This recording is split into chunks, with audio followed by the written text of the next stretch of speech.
going like, Husam, don't jinx it. Oh my God, Man United won't be easy. Stop moving like a pussy and grow a pair. Who will fight for Manchester United this Sunday? Complacency that the fans are showing, including myself and others, please don't think that that will be shown by Jurgen Klopp and the players. I think this Sunday it's going to be a bloodbath because Man United cannot win. If they park the bus, we'd win. And if they want to attack us, we'd win even more. And I've never been less worried in my entire life about a Liverpool United game at Anfield because these players are not ready to come to war. These players are not ready to come to Anfield and do something. I predicted Liverpool to win 6-0. I'd be critical of Liverpool if there was something to be critical But about. the onus was on Liverpool to break United down. Yeah, well, the stats would suggest 12 corners for, none against. 70% of possession would tell you they went after them. Liverpool were guilty of one thing and one thing only yesterday. They didn't take their chances when they were. They maybe weren't as creative as they have been in the past. I'd be critical of Liverpool if there was something to be critical. There was only one team, I think, that were trying to win the game. Unfortunately, didn't happen. Sell Salah to Saudi. Sell him.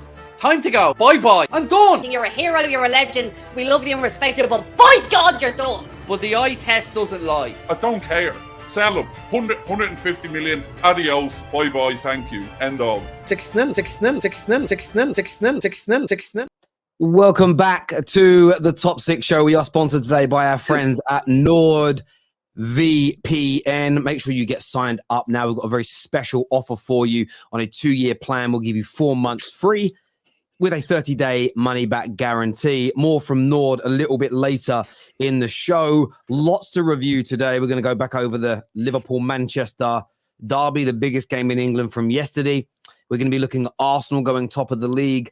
A massive bottle job from Manchester City on Saturday as well as they drop more points as they try to chase down that elusive 4 Pete. We've got a brilliant panel for you tonight. Some familiar faces with Man Lucky Gal. We've got Mo Gender. We've got Nobbins. Husam is here with us as well to chat about yesterday's game. Plus, we are joined by Sarib, a.k.a. Gary Neville himself, making his debut on the football terrace today. Everyone well? Everyone good? Especially yourself, Mr. Neville. It's good to have you here with us on the football terrace. Yeah, bro, it's not bad. It's been in the works for a very long time. You know, I know you messaged me quite a few times. It just never came to fruition. But let me give you a little G-Nev. Oh, it's brilliant to be here tonight with all these brilliant people, all these supporters, all the comment section being outstanding for me tonight. It's brilliant. We've got a brilliant host in Terry. We've got Igal. We've got so many great people here tonight. We're all there for a blast to talk all things the Premier League. So let's get into it. That's sick, man. That's very good. That's very, very good indeed. We love it. Viewers, hit like buttons. Make sure you are subscribing or got bell notifications turned on. But there's only one place to start and one person to start with tonight. Was Sam. You said to me on Friday you were going to win 6-0.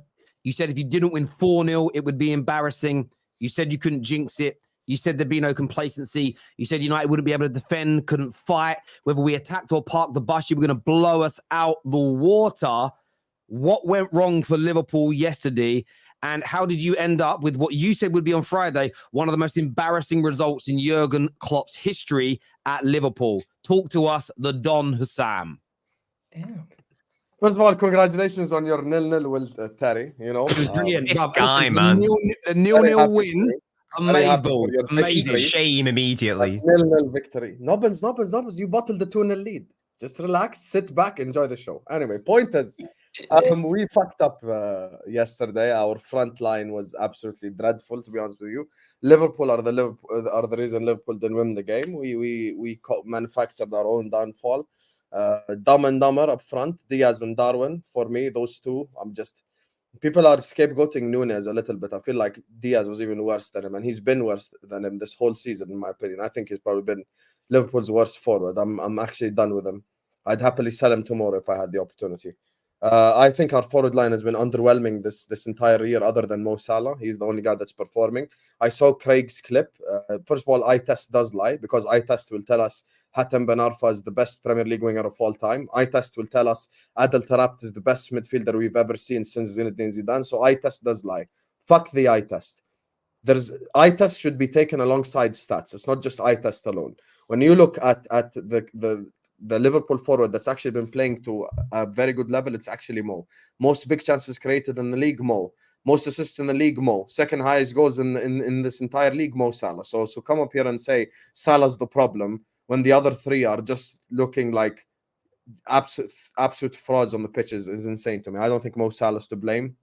Even yesterday's game, he was really bad in the first half. Second half, he woke up and he even created our two most dangerous chances, which was the Trent shot and the Nunez one, that Nunez and Diaz. Honestly, yesterday's game, absolute disgraceful. I thought Szoboszlai had a horrible game as well.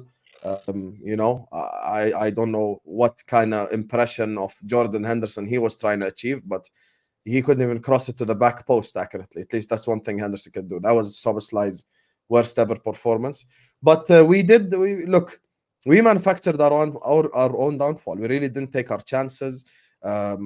Like we had 70% possession, 33 shots, 8 shots on target, 12 corners. We had many opportunities to score, but we just didn't score. The Gakpo header at the end, you know, the Nunez Diaz opportunity, the Virgil van Dijk header. We had opportunities to score. The Trent shot that just kind of curved past the post. So there were chances to score, but we just didn't take our chances. And the funny part is, going into the season, neither me nor any Liverpool fan had any problem with our forward line. That was actually looked at as our strength by us and by rivals. People said the Liverpool forward line is its biggest strength.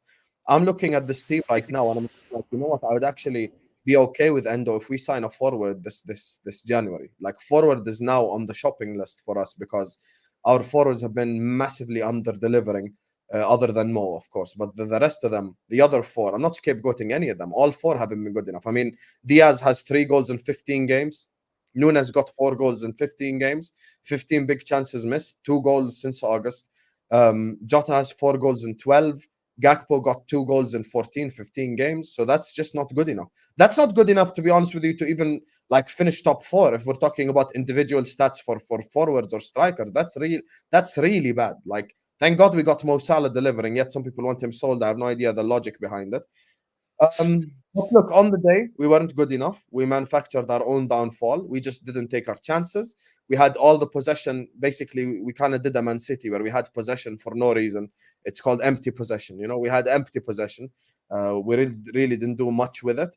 The Klopp, some people I see blaming Klopp for the game. I don't think, look, Klopp's job is for us to dominate Manchester United. He put out a team, he put out tactics for us to dominate Manchester United, and we got that.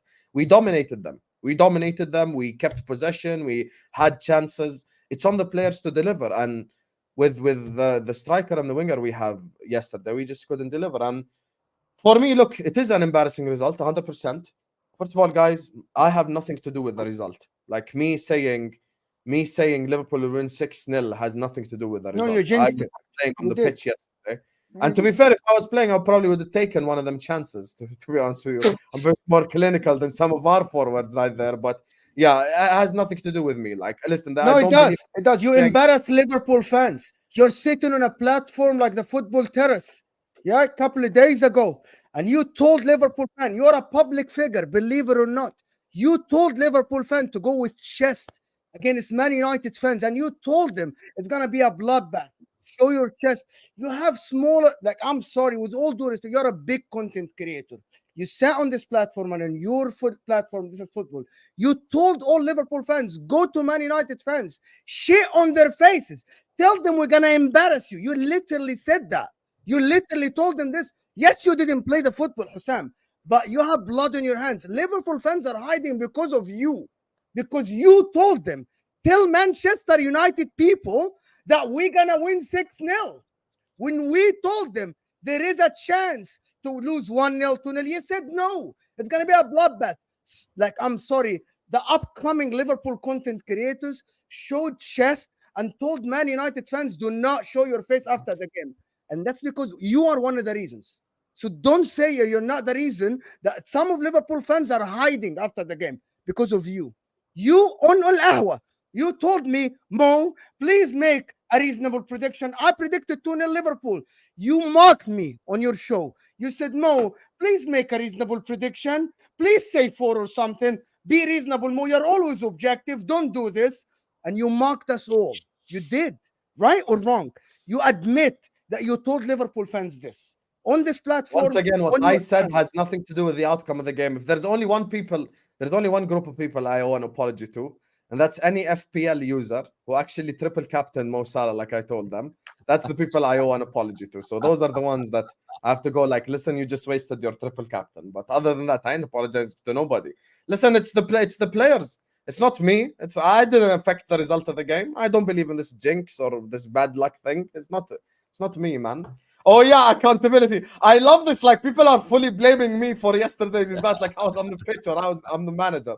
Bro, I give my opinion. By the way, 80% of the Liverpool fans thought exactly what I thought. Look, no, I agree with you on that. 80% of Liverpool fans, 95% of all football fans were saying what you did. That's why in the last 24 hours, they're trying to flip it onto, oh, United fans are happy with the draw, how the mighty have fallen. We know we've fallen. That's why we were shit scared to go into your ground. Like, we're not saying Man United something the standards have fallen at the football club. But where have you been for the past decade? Living under a rock. We are no longer Man United of old. We are a shadow of our former selves. We had zero confidence as a collective going into this game. We were battered 7-0 there last year. The world and his dog expected it to happen again. And the biggest reason is, and what Man United fans were celebrating at the end of yesterday's game was two things, in my view, watching them, is relief that we didn't get a battering, which celebrating relief is fair. And also, we actually demonstrated that we can be resilient. We can fight hard, difficult to break down. And we haven't done that all season. And this is the problem with football analysis nowadays. Everything is so polarized. Everything is so, well, you celebrate drawing a game, that means you don't want to win football matches. Those two things are just, it's a ridiculous conclusion to come to. People are just saying, right, we've shown we can be going to one of the hardest grounds in the league in our history, against a team that nearly always wins at home, barely loses a game there. And to be that resilient against them shows that we can be more resilient. So, okay, we'll grow from this, be better from this point moving forward. Man United fans are allowed to be happy about those little elements. I didn't see any Man United fans suddenly acting as if we were in a brilliant place and we're going to go on a crazy good run. And we did well yesterday. We did well when you look at the context and the vacuum of that game in itself, what we're going through right now, how good Liverpool have been, the pressure upon us as a side, plus the injuries. We had Johnny Evans at centre-back. We had Scott McTominay playing in the number 10 role, as an example. And these guys couldn't score. And for me, barring headers from crosses, and there was a chance for Trent, but still, it was still a long-distance shot. There was no gilt-edged, clear chances. And to do that to Liverpool at home, I was proud of that element of our game. And yeah, I'm glad that the football god shone down upon us yesterday and slapped everybody in the face who basically said zero chance of winning. And I am glad. And look, I wanted more. I'd love to have won the game. I'd love to be in Liverpool's overall position right now. But if we're just talking about yesterday's game, I was proud of my team yesterday, and I haven't been proud of Man United for a long, long time. I really, really haven't. Even without the context, game plan came to fruition, though. Your game plan came to fruition. You guys went there. You were not trying to get exposed like you did last year. And maybe because you guys conceded as many goals last year, Ten Hag actually changed his ways and went very pragmatic, and that benefited you guys. I think on another day, if Liverpool have that kind of performance versus many other teams, they might actually lose that game, because Manchester United had a chance with Rasmus Højlund late in the game where they could have capitalized. I know it was all Liverpool, but it's not I know only it's that, all one-way traffic, but really and truly, you guys have to look at yourselves. You guys were not clinical. Manchester United were successful with their game plan. Kobe Mainoo, youngster, you guys couldn't really capitalize on him playing in the midfield. Your midfielders weren't. Your midfielders are much more experienced than him, and guess what? He was looking good out there. You got to give credit to Manchester United, but at the same time, I'm going to look at your guys and say to myself, what is Darwin Núñez doing for the whole game? What is Luis Diaz doing? You got to look at these guys. They have not been good for majority. They've had moments in the season, but they've not been that good. And then I'm going to look at you. I'm not even going to look at your back line. I'm just going to look at your forward line and say to yourself, what happened? Because you guys are supposed to have the best forward line in the league. No debate. Everyone says that. From yesterday, if Bruno Fernandes played in the place of McTominay, I think Man United will create more chances. Man United win. They lose the game. No. Hold on. McTominay did not contribute as much defensively in terms of defensive actions. He was like moving in the right places, right? By the way, Man United players, Igal, yesterday, especially the midfielders, didn't have a lot of interceptions and tackles and stuff like even Kobe Mainoo defensively. However, Ten Hag sat them in the right places. You know, like as a shape, Ten Hag got it right as a shape. Even though Liverpool had some chance. But individually, blocks and all the stuff, it's easier you do it when you're compact. So Ten Hag got it right defensively in terms of the shape. But they broke the press a couple of times. Onana got above the press to Luke Shaw, and the ball would go to McTominay, and they would lose it. The ball would go to Anthony, and he doesn't find the right pass. I believe if Bruno Fernandes instead of McTominay in that place behind Højlund, they might have created something more because McTominay got the ball in the right places. It's just his footballing abilities aren't there to create. Is there a case to say that Bruno Fernandes takes more risks, i.e., then he might give away the ball more often? And but McTominay didn't touch the ball as much again. The other way also. You are. I mean, McTominay gave the ball away every time he got it pretty much. Like, this is it with Bruno. If Bruno is in the position that McTominay was yesterday, and the team behind him is in a very rigid block, it is compact and working hard to get back into position, he can lose the ball and it doesn't damage us as much. The problem Man United have, and it's again so much analysis about our football club is we look at the basic thing, we look at a symptom of the problem. So Bruno gives the ball away and we can see chances. Yeah, because we're not compact, we don't get back into shape. Where I see Liverpool and Arsenal, and I see City, see Aston Villa at the moment, every time they lose the ball, they lose it. They have players in their team that lose it just as regularly. They work harder and get back into shape. They're drilled in towards doing that. So it's about the overall team. And if we would have had, again, everyone has injuries, but we have a lot more out than anybody else. If we had Bruno, Casemiro, Eriksen, just those three additional players available yesterday, we win the game, in my view, because one would have. You disagree? Why is that? I disagree because I'm a Liverpool fan, and Husam, you can add to this as well. I've been watching this team for 2-3 years. The only problem that has been under Jurgen Klopp is that this team cannot break down low blocks. It was a problem last season. We did not win at any of the newly promoted teams away from home. That was Bournemouth, Fulham on the opening day, and Nottingham Forest. We lost 2 of those games and we drew 2 at Fulham. The problem under Jurgen Klopp, and it's evident yesterday as well, Liverpool struggle to break down low blocks. United had the personnel to sit behind the ball and play on the counter-attack, and they did that very, very well. And that Rasmus Højlund chance goes in. We are not scoring a goal. We could have been there for the next 10 hours. We would have not scored a goal. Liverpool's problem under Jurgen Klopp has always been we struggle to break down low blocks. It's happened so many times already this season when we've gone to Luton away. For example, Sheffield United was a 1-0 game until the last minute we made it 2-0. If you look deep into these things, it's been a constant problem for Jurgen Klopp teams at Liverpool especially.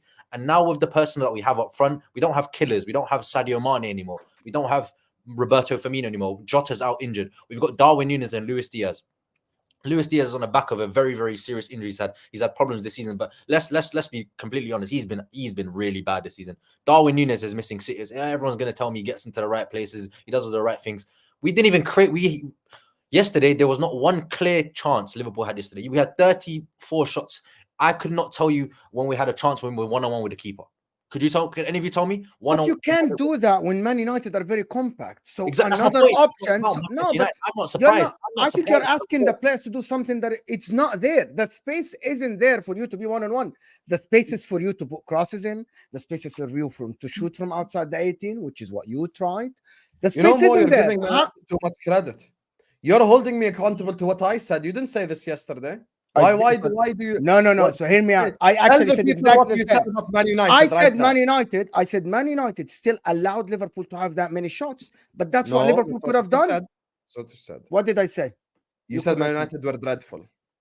On the ball, yes. Go every time Man United got the ball, which is what Terry just said.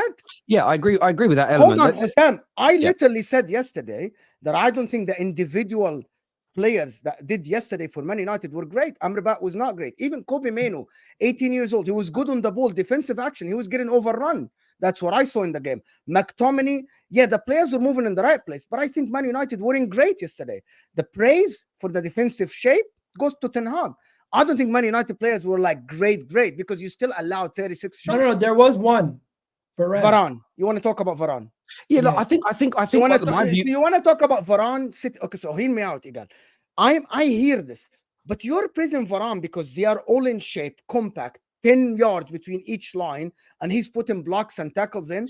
But that's what a defender should do. So what I would say, Mo, is this: I think Man United played very well defensively. Yes, there was attempts on goal, but very few were clear-cut chances. yes, you can put that on the manager for telling them to do that system, but you have to work hard for that system to work. And we don't work hard enough defensively, and we're too easy to break down and beat. I agree we weren't very good on the ball, which is why, for instance, if we're able to bring on, especially that last 20 minutes, when people said like we didn't try to win, we did, but we tried to win by not playing open and attacking football. Some being pragmatic doesn't mean not trying to win. United had the best chances as well. Like, I'm sorry, they had the two best chances in the game. And if we would have been able to have brought onto the pitch, for instance, someone like an Ericsson for the last 20 minutes when the game started opening up, somebody with his ability on the ball, his passing range and his vision, I think we could have opened you guys up a little bit more. And who knows, so the last 2 minutes, we might have got one more counter attack if Delo wasn't inexplicably sent off the football pitch, but that's a little bit of a joke. Can I just say one thing to Mo? The reason why I'm gonna play the receipt, because same way, there was receipts on Terry. I'll have the Mo receipt right here. Mo now is on the same stream as Terry, so he doesn't want to get cooked. Sit on the floor. Listen. 1 second. But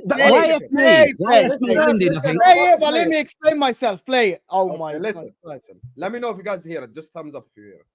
The reality that nobody's going to talk about, Man United were absolutely abysmal in this game.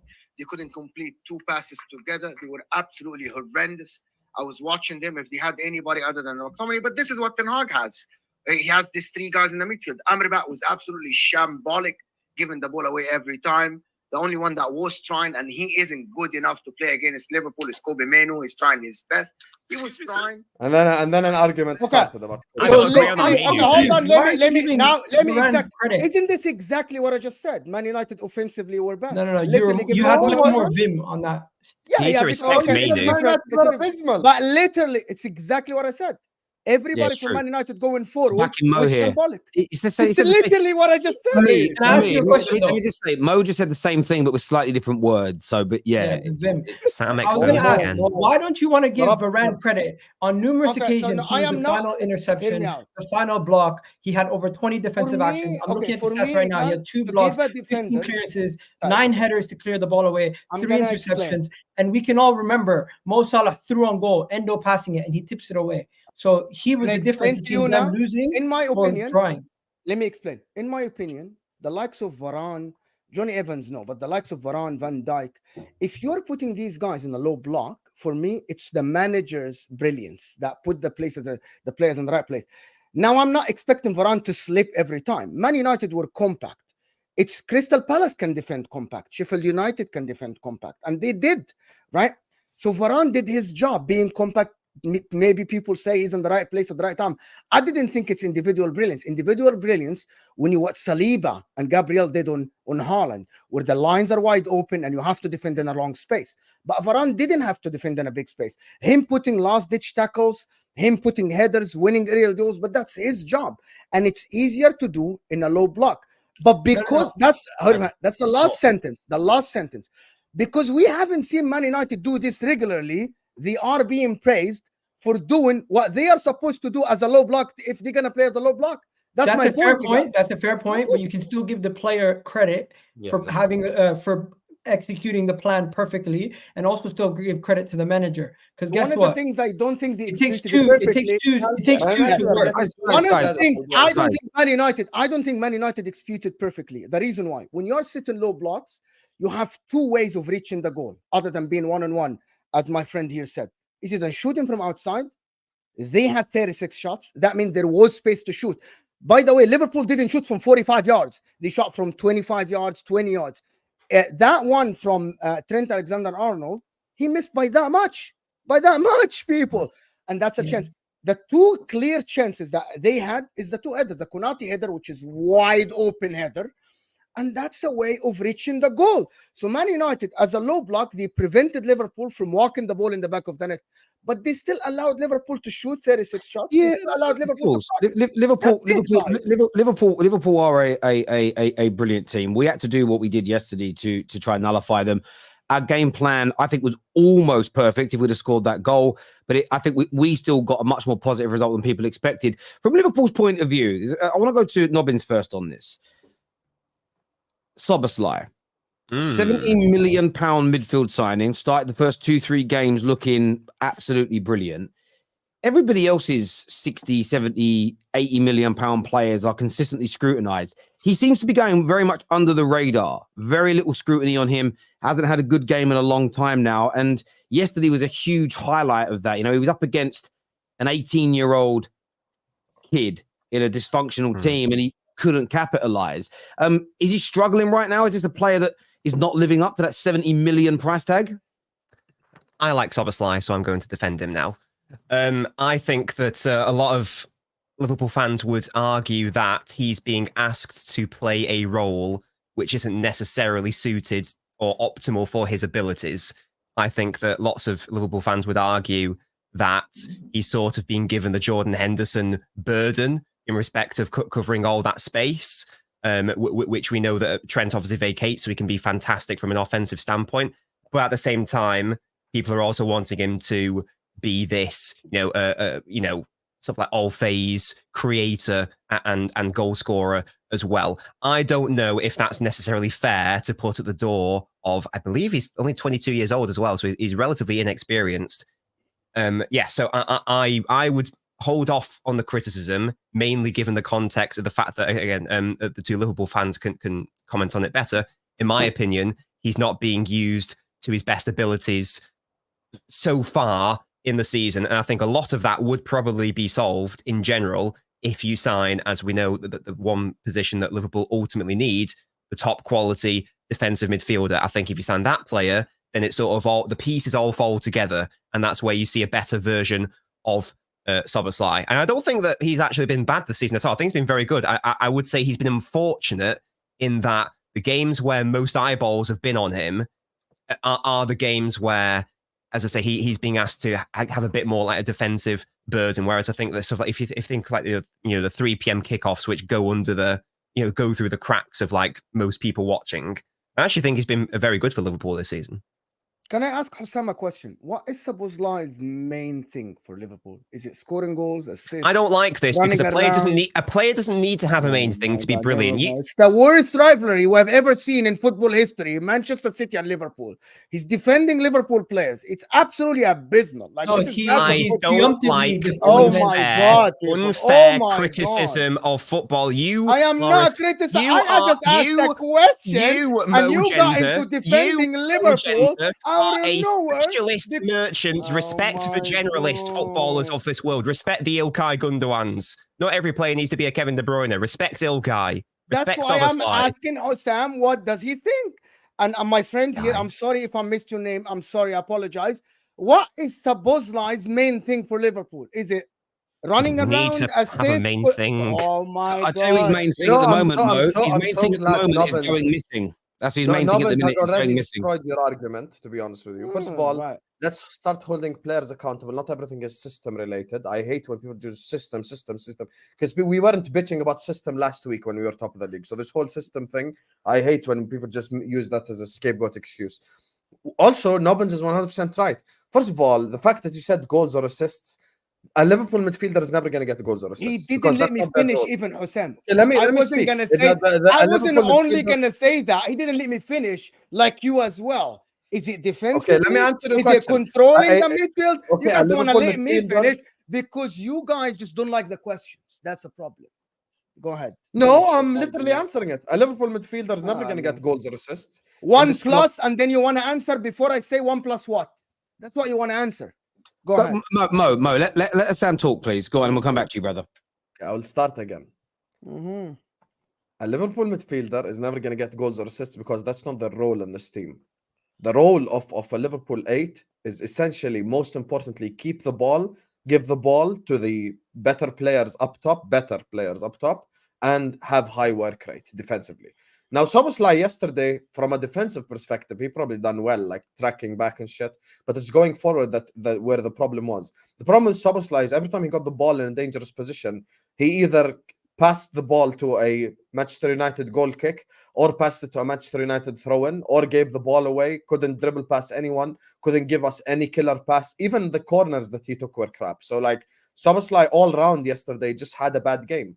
Now, Terry's point about a £60 million signing not being slandered, he got slandered. He got slandered literally on the stream. He's been slandered ever since yesterday's game, because yesterday's game the whole world was watching and he played like shit. So he deserves to get criticism for yesterday's game. Now, the reason why he doesn't get criticized as the other £60 million signings is because the other £60 million signings have been considerably worse this season in considerably worse teams that are below us in the league. So obviously they're going to get more criticism. Like, obviously Szoboszlai has been better than Mount. Obviously Szoboszlai has been out better than these other guys. If you want to talk about being slandered, for example, Darwin Núñez has been slandered a lot by our own fans and by rivals this season for a good reason. With Szoboszlai, it's his first season. He had a really bad game yesterday. He had a good game away at Sheffield last week. So I don't think he's had a bad game. He hasn't had a good game in a while.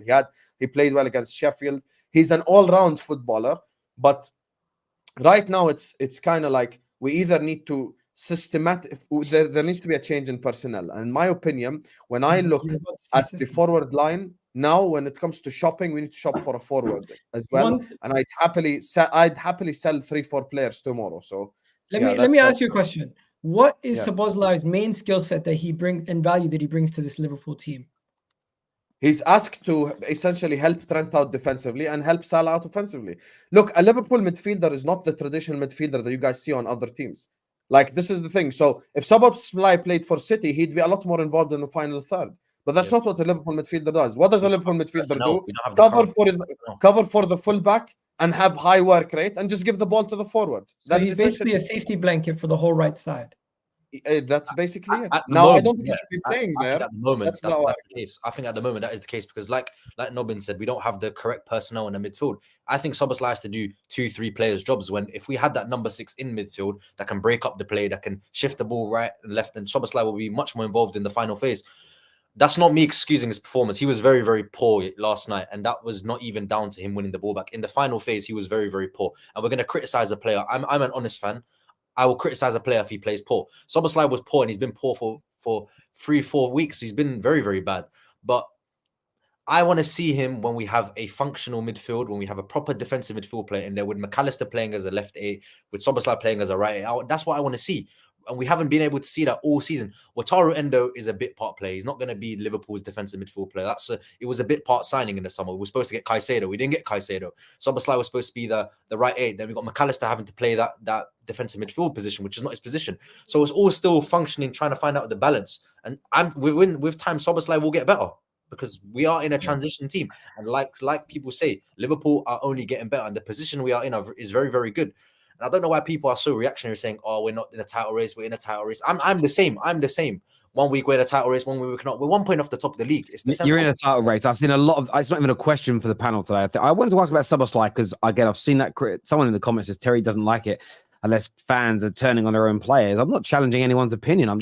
It's a talking point. But yeah, the idea of Liverpool being out the title race because of a draw is utterly ridiculous and doesn't even deserve a question to be asked. We're going to go to some super chats here. This first one's not a super chat, but I've got to address it. So Terry doesn't even know where Manchester is located on a map. Well, I do. Okay, it's up north, right next to Birmingham and Wales. Okay, again, that's sarcasm for anybody who missed it.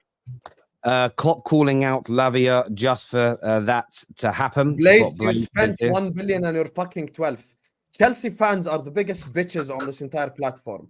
Anytime a result doesn't go Liverpool's way, you'll see entire 500 Chelsea fans bitching in the chat. You're 12th. You spent 1 billion. You're the biggest embarrassment in European football over the last 50 years. Shut the fuck up and let the big clubs talk. Thanks for the super chat, mate. Thank you, Blaze, my G. I love you, Blaze. I love you, bro. You got had by Ten Hag Husam, is what Ray says here. They did. Salah was horrible to watch playing hot potato, is what Enigma says. I don't really get the you know what made me laugh at Craig's rant? He said all that stuff about how this man's finished and dead, and then right at the end said, so selling for £150 million. That was the most forced rant I've ever heard. Boring as fuck, to be honest with you. So boring. Like, anyone who watches Liverpool clearly can tell he's our best forward by a mile. He's the only one that's holding to a certain level. Like, he's playing to a certain level. Simple as. The rest of them can fuck off. He's the one guy that do people actually want him out besides Craig? Bro, I'd give him a 5-year contract tomorrow. But even if it being reactionary, How can you say he's done and then say they're selling for 150 to 200 million? It doesn't even make sense. Oh, yeah. If you've got a 200 million pound player in your squad, why would you want them sold? and I watched your video today, Terry, where you're like, okay, even if you do want to upgrade on Salah or move on from Salah, the first part upgrade on Salah, who's the upgrade on Salah in world football right now? Name the upgrade. Kylian Mbappe? Okay, no problem. Are Liverpool going to get Mbappe? No. So where do we go from here? Who's going to be Salah's replacement? Jared fucking Bowen. We'd be 8th right now. Jeez. Since Hussam is jinxing his team, can we have a prediction for him versus the Arsenal Liverpool? Now we're going to do that, bro. Thanks. We're doing that Friday on the Straight Facts. So what is Friday? Friday's not Christmas Eve, is it? No, it can't be. It can't be. Christmas Eve would be Sunday. 22nd is Friday. Sunday. 22nd is Friday. Yeah, cool. That's fine. Yeah, we'll be live. Unless Hussam is busy, but we'll be there. I love Mainu. That pass to Garnacho was ridiculous. Yeah, listen, that young man did well yesterday. He's very raw. I hate the fact that we've been asking for him to play the previous 2 games to build up to this one, but I was proud of the young man, especially playing on a yellow card. Big up my guy. You should be happy. Big up. It's good enough. He should play. Exactly. I agree.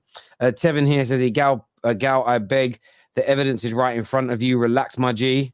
I have no idea what he's referring to. Does anybody have an idea? Referring to the jinx. This was at the start. Oh, the jinxing. Oh, yeah. Listen, I don't believe in that either. People need to get through their head. Me tweeting about a game before it happens does not affect Bukayo Saka or Martinelli's performance. Same way if Husam speaks about disagree. A hat trick, Disagree. It doesn't affect Teddy always says that, bro. Teddy's Disagree. always saying Disagree. you shouldn't talk about it. I generally believe in the butterfly effect. I really do. So you're never going to big up Manchester United ahead of a game, ever? Very rarely do I do it. I don't. I even sometimes when people are slagging us off before a game, I'll just sit there and agree with it to just to try and help my team. I'm superstitious like that. I really am. I just agreed with my slander on Friday. I'll give you another example in my life where I'm superstitious. Say I'm going to drive from one place to another and I plan in my head which way I'm going. No matter what happens, I'll never deviate from that. I'm too scared if I deviate from that, that's when I'll die. I'm very weird with superstition. I'm like, no, that's the way I'm set to go. I'm not deviating. Every time you watch a movie and someone deviates from that plan, not Final Destination. You know that, right? That is life. Everyone dies. I'm just trying to avoid it every day. Now, I'm only joking. I'm being a little bit crazy. It's a joke. Judge Mo, big up the panel. Thank you, Michael. This here says, red face twice in a year, Hussam. Geez, that's horrible. Mo is absolutely right. You are the reason for opening your big mouth and shitting on Man United fans is what Jerome says. I hope you have a big mouth as well, not a small mouth, because that wouldn't serve you in life. And second of all, once again, my prediction did not affect the performance on the pitch. Yeah. Please, no chesty gal. Don't be Hussam. I love it.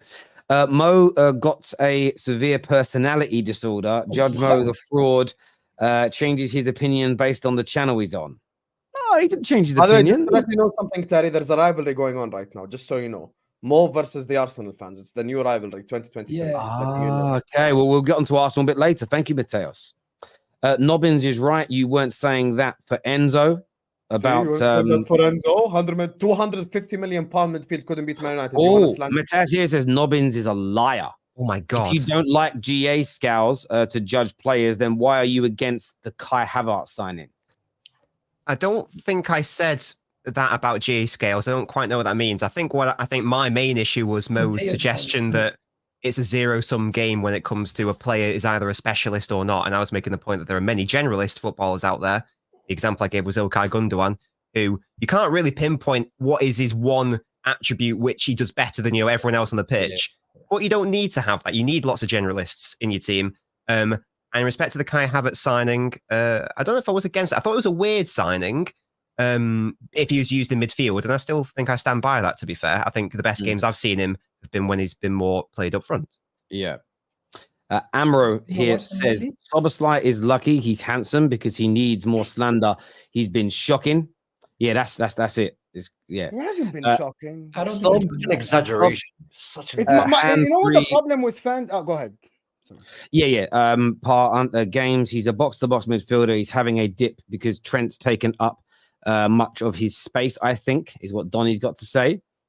Eduardo says, not understanding Hussam. I hate people blaming systems for everything. However, a Liverpool midfield will never score or assist because of the system. No, that's not me blaming the system. That's me explaining the system. Those are two different things. Eduardo clearly listening from his asshole, not from his ear. My brother, this is Yo, what I'm my saying. man's on smoke. A Liverpool He's hurting from yesterday. A Liverpool 8 will not score goals or get assists because that's not their role in the team. Explaining the system is not equal to slandering the system. Do you have a problem with that?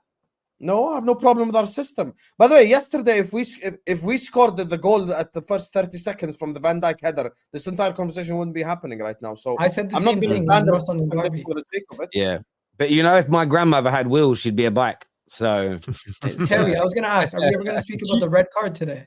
No, I thought that was disgraceful. No, we spoke about it yesterday. It's yeah, it just is what it is. I don't want to give myself heartburn, if I'm being honest with you. I'm tired of talking about the referees, but how are you going to give a guy a yellow card for just being upset and then give him another yellow card for something he already got over? I have no issue with it being done. There are two separate moments of dissent when you watch it from a wide angle. But it's just you can't do it to Delo and then not send off Nunes earlier in the game, who did 4 things in that sequence that were all yellow cards, and he didn't get sent off. So for me, it's the inconsistency of it. Plus, I do believe he's the first player ever to be sent off, getting a double yellow card instantly. Don't say Martinelli. No, Martinelli got booked for blocking a throw-in, and then later on in that sequence, pulling a shirt. It wasn't for 2 bits of dissent. It was one sequence, though. That's But I'm saying for dissent. No one's ever been sent off for double dissent. And the irony is, every time someone gets booked, they walk off saying, fuck's sake, ref. So it's crazy that Delo got done for it. But this here from Rab says, Liverpool were denied spaces. They need luck, like a deflected goal that would have opened things up. Yeah, I thought it was, I was feeling it might come that way, but frankly, it didn't. Wara 3 points and Lavia for Liverpool. This is showing Chelsea sitting there. Chelsea sitting there in 12th place is what he does. Sam, would you swap Nunes for Ivan Toney? I would swap Darwin Nunes for Edin Ketia tomorrow, happily. Woo! If you're hearing this, said this on my channel a year ago. Darwin Nunes, Eddie comparison. Hey, Edin Ketia is semi-clinical. He's a shit footballer, but he scores goals. Happily would take him tomorrow. Damn. Anana had a good game yesterday. He needs consistency. Yeah, I thought it was good yesterday. He did well. Hassam, if you're not in the World Club Championships in 2025, then you're not big. Oh, yeah, Man United. You're the only club that claims to be big without double-digit league titles. Sit on the floor, please. Jeez, there we go. Edward says, it's okay, Hassam. I enjoy listening to you, trying hard to explain everything. I didn't try hard. I actually responded to your super chat in 10 seconds. If 10 seconds is me trying hard, then fucking hell. I don't know what to say about you, my brother. There was a massive bottle job over the weekend. Huge bottle job. No, there wasn't. So the best team in the world, 2-0 up at home against a relegation team with a pensioner as their manager, with an injury crisis, concedes 2 goals, drops more points, 1 win in 6 games. Man City in a crisis. What's going wrong at the minute? Nobbins, why are you bottling so many games? The recruitment has been bad in the summer. The manager's getting stressed, losing his marbles a bit. What's going on, Nobbins, with Man City right now? Yes, it's a good question. Hopefully I can provide an adequate answer. Before I do, I just want to talk about the context of that, because you're absolutely right. We've been really bad.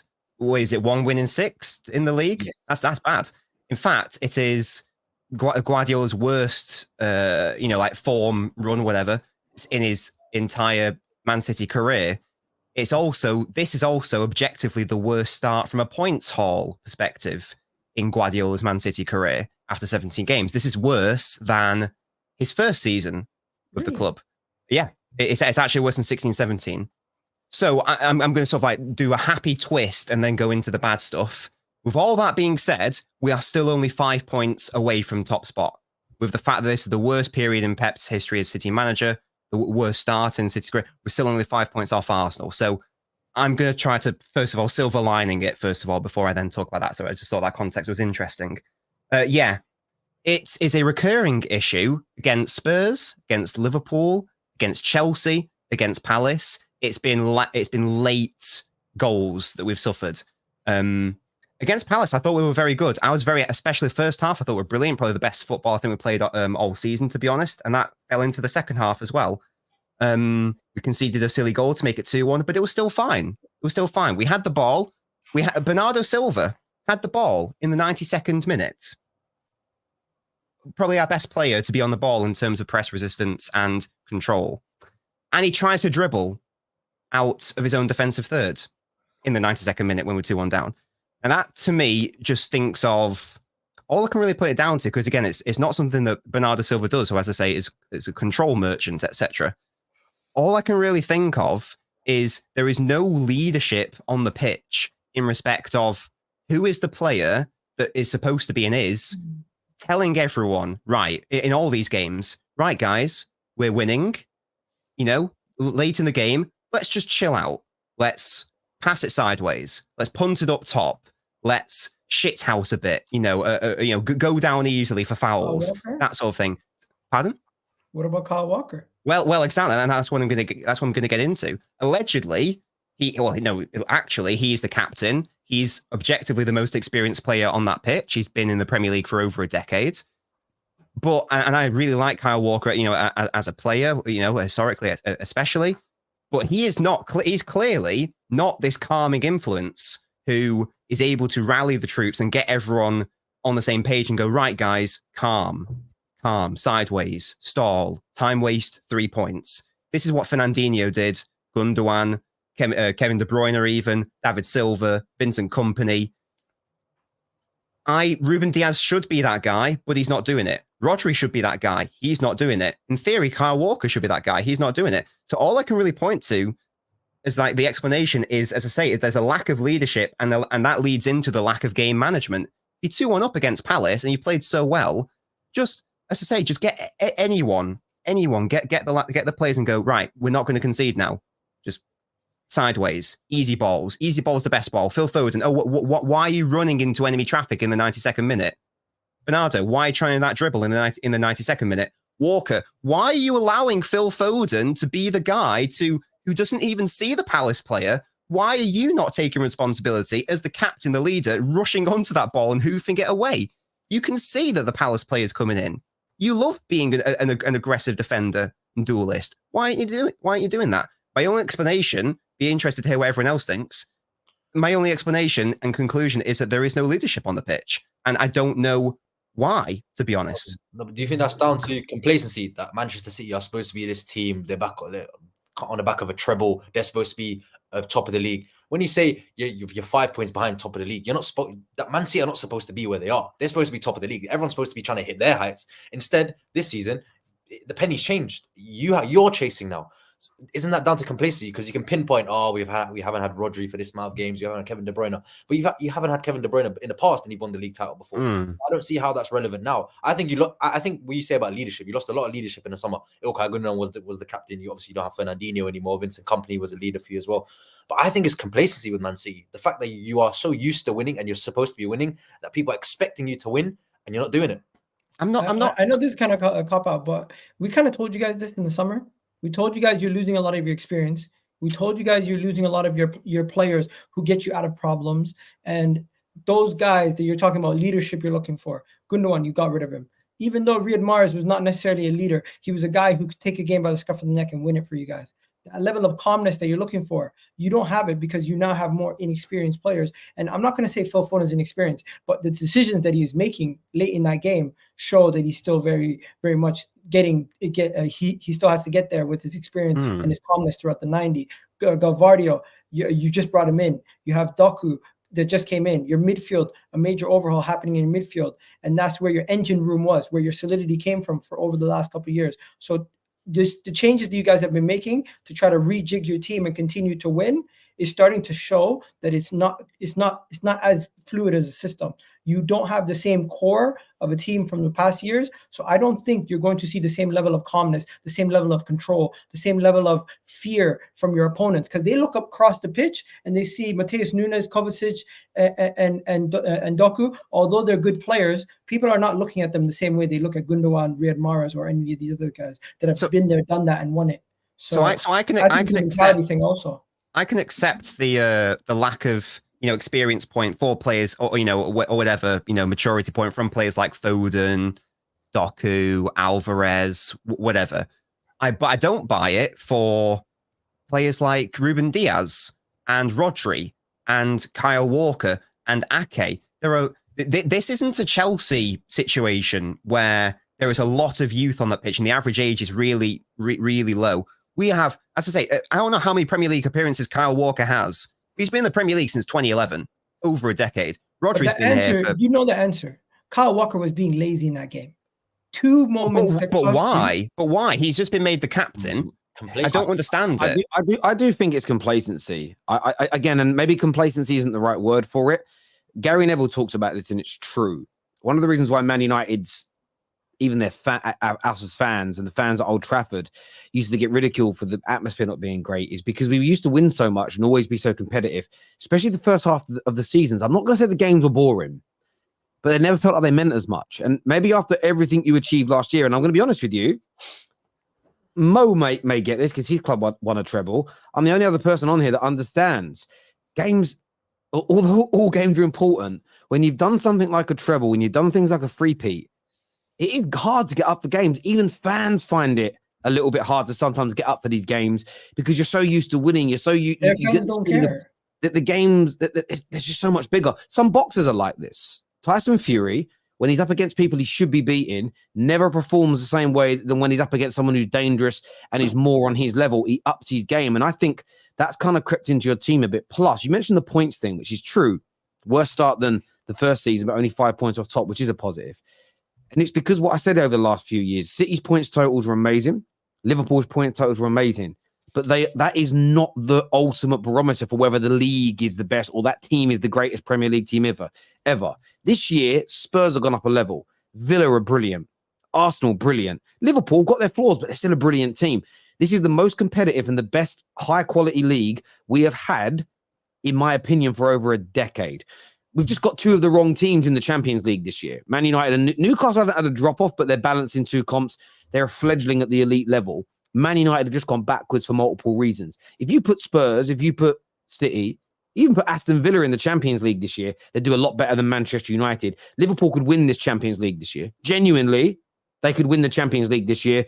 I don't think Spurs or Villa would, but I think they could do very well. So what you're going to naturally have is, I keep saying, someone might win it with 85 points. That doesn't mean they're any worse than the team that won it with 95 points. It's just if the overall league is more competitive, if there's better teams in the league, and look how many of the mid-table teams currently, we all know can beat the top teams. We all know if Brighton are absolutely on it, they can beat anyone in this league. Brentford can beat anyone in this league. Go back 5 years ago. Was that the case? Really? Were mid-table teams capable of beating the 1 or 2 top teams? They weren't. And it isn't because those top teams have got exponentially worse. It's because what's below them, in my opinion, has got better. So it's a highly competitive year. So City are not as good. They're a little complacent. But what's helping you guys is there isn't one runaway team. If everybody else's levels were low, you'd have actually won more anyway. Or you might have a Liverpool or an Arsenal currently 10 points, 11 points clear and already running away with it. So I think it makes the league really exciting that City have become a little bit more mortal this year. But it does feel a little bit different. Terry likes feeding the ego of rivals. It's not about feeding the ego of rivals. It's consistent to what I've always said. Someone once said to me, City and Liverpool go neck and neck, the best the Premier League's ever been. My opinion, no. The best it ever was between 2004 and 2012, 2013, where in most of those seasons, all 4 Champions League participants from the Premier League were looked at as top teams that could win the Champions League. That's how you know the quality of your league is absolutely amazing. Let's be honest, in the last 4 or 5 years, we've only ever really felt Liverpool and City were top teams. The rest of us, we've all felt have got big holes here and there. You're not saying that this year. This year, we're looking at so many teams that are excellent on their day. Holes and flaws still, but excellent. So, look, I think that City... There's players, Terry, now in every club. I agree completely, by the way, with what Terry's saying. When it comes to... I'll address City in a second, but even when you look at the rest of the clubs, like, other than the 3, recently promoted clubs, you could probably look at every single other club and take a player to massively improve your team / your squad. I mean, even if you're Man City, for example, you look at Wolves, let's just take a random example. Probably Pedro Neto makes them better. You look at West Ham, maybe Jared Bowen would make them better as a right winger from like someone who's a bit more direct, maybe helps the way City play football, etc. Lucas Paqueta makes them better. there are players who make you better from all over the league. So these players are the players that are delivering for said teams. I mean, Olise, funnily enough, who scored the penalty, I believe he was linked to Chelsea and Manchester City. Him not moving to Chelsea, by the way, best ever decision he made. So he wouldn't be suffocating. Let me add to but, what but with Manchester City, guys, let me land. Go ahead. When it comes to Manchester City, I done a watch along for the game, and when it got to 2-0, I was thinking, shall I just fucking end the stream? But I didn't decide to end the stream. I'm like, okay, because City are not immortal this season and just unbelievable, I was like, okay, you know what? I'm gonna be fooled by the hope. And thank God I got fooled by the hope, to be honest with you, because Crystal Palace actually came back. I thought Ederson should have been sent off, in my opinion. That Mateta goal, this is why we have to, same thing I did with my players, we have to hold players accountable. Diaz and Ake's defending for that goal was pathetic, to be honest with you. I would argue that's a red herring. I'd point more to Walker. Why is he allowing a 1v1 situation? Walker's the one at fault there. Walker's absolutely so lazy. I'm about to get there, but with Diaz and Ake, for me, both of them, Ake getting done by Mateta on the far post, and Diaz not kind of. I can't believe Nobbles just said red herring when I done the same thing for my club. But when it comes to Kyle Walker, I thought this was his worst performance in a City shirt in a really long time. Even for the second goal, bro, that guy, whoever came on for Palace, the Ahmada guy, he came on and he just, for God knows what reason, just like went like, okay, I'm gonna try dribble past this Walker guy, and he just succeeded at it, to be honest with you. He got into dangerous positions multiple times. Now, I don't think City are unbeatable this season. It has to do with two things, not just the Premier League around them improving, which is one reason, or complacency. I said this to Terry in the summer when I was the only one on Straight Facts that did not predict City to win the league. There's a reason why, after a back-to-back, no one has ever won a fourth in English football. There's a reason why. Now, you can even see it in the way Pep's moving in the press conferences. Like, mental fatigue is a thing. Getting tired of just the same shit, the motivation levels. Like, if this was City from last year, City beat Crystal Palace. City from the year before, City beat Crystal Palace. The year before, City beat Crystal Palace. This current City team is moving differently right now. And I'll be honest with you, City fans should be really happy. And this is the last thing I'm going to say before I go. By the way, Tom Little coming on now is the Iago Aspas substitution, 13-14. You know, Husam leaving, Tom Little coming on. Worst substitution, football terrace history. Big up Tom Little. But anyway, last thing I'll say. The best thing for Man City fans now, and I'm sure Nobbins will agree on this, no red herrings, red salmons now.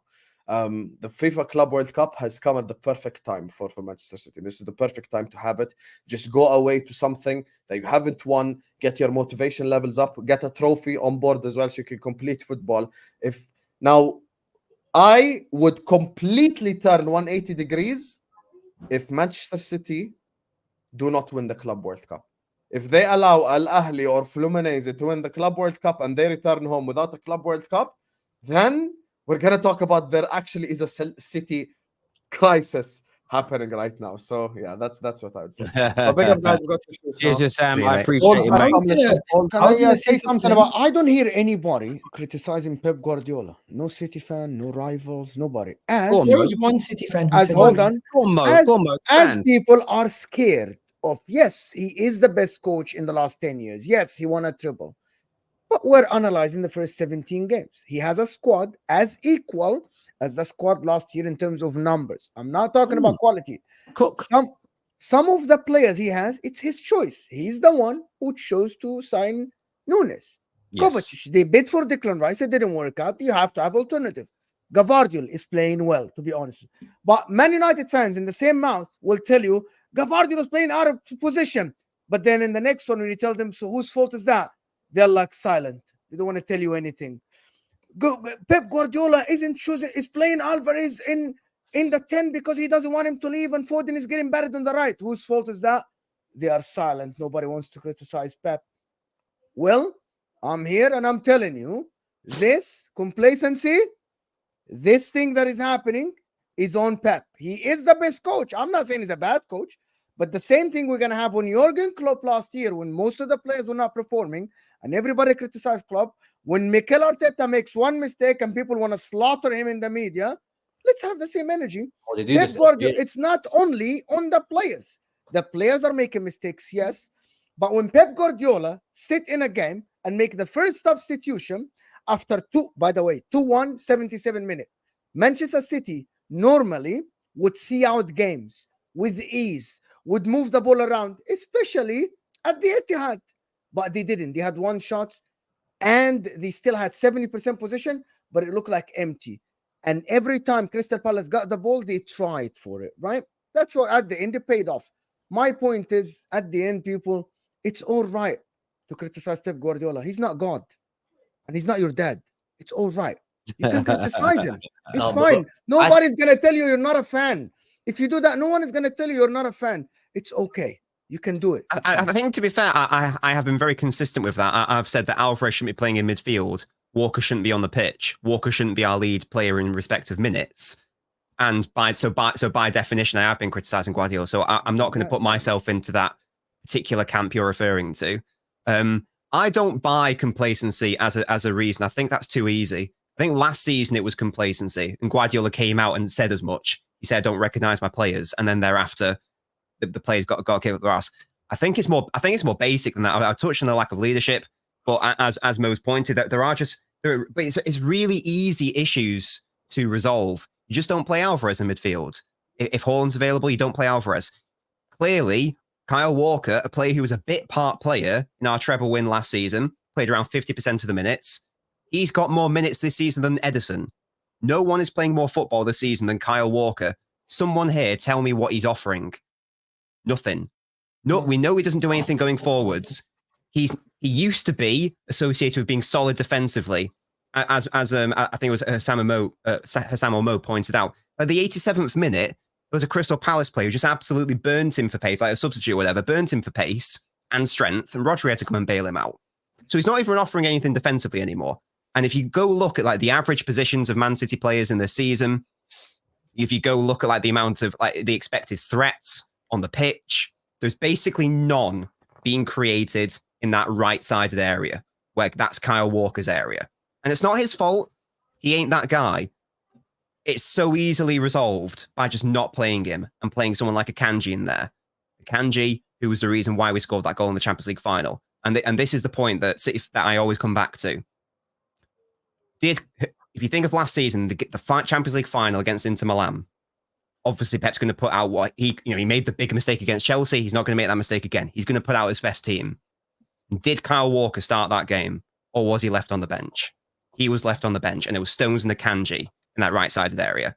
Mm-hmm. That tells me that we know, and he knows, that he shouldn't be playing him, and yet he is. And that is a mistake. New contract. He might have gotten a new contract with some guarantee. And maybe that's absolutely right. Maybe that was like Pep said. I don't want to put this all on Kyle Walker. I get it. He was bad. He looked terrible. He was one of the worst performances. But there was also bad performances on the pitch from a certain Julian Alvarez, who has seen a slight dip in his form since I would say maybe 2 months now. Since the first international break, where he was looking really good, scoring goals, getting assists, doing everything he could do from that midfield position. And if I'm not mistaken, last game he started up top, and that was probably one of his worst performances. Yeah, I'll let Alvarez off a little bit, and I will pivot more to blaming Pep, to be fair on that, because he's been playing midfield mainly this season, and then suddenly we're throwing him back up at striker. So he hasn't. I don't think he's quite got back into the mode of being a striker. Like he dropped deep so many times in that game. I still think he's got like the midfield switch on in his head. So yeah, Alvarez didn't play well either. But yeah, again, I'm not just talking about the Palace game. I'm talking about basically every single game where Walker features. Nothing. It is. I've described him as like this sort of chasm of creativity where everything is just sucked towards him because he doesn't do anything. Do you guys feel like you made a mistake in the summer getting rid of too much experience at once? No, not just last. I think they've done it the last 2 summers. They lost Zinchenko, they lost Gabriel Jesus, they lost Mahrez, Sterling. The only one which I think was an objective mistake was Gundogan. That was stupid. I think it's deep. It's a mistake. On top of that, though, again, this is the first time, in my opinion, maybe even in you could argue there's some old City teams that were great. Maybe one old team. Again, unless you've ever had a great team at your football club, a proper, genuine great team, the likelihood of when the players leave, you getting individuals in that are as good, history shows us is very rare. It's very rare. All of that, Inter have had great teams. When that great team falls apart, either through age or being sold, the next team is never as good. Happened to Liverpool. Their great teams were never as good. United, our next teams were never as good. Even when you look at like Real Madrid and Barcelona, they still win things in their league because they've got a monopoly. But they're great teams. Look, when's the last time Barca were great? They were never replacing Messi. They were never replacing Xavi. And they're still not replacing Xavi and Iniesta. Well, that's why we wanted. They may never be that good again, even with the money they've got, because that's the history of football, and it seems to get ignored. One team's going to stay at the top forever and a day. It's never happened in England before. And the reason it's rarer here than anywhere else is because the money's more even. But you know what pisses me off, Terry? Hard. What pisses me off is this mentality that they're just going to click into gear and win 15 straight or 10 straight and win the league.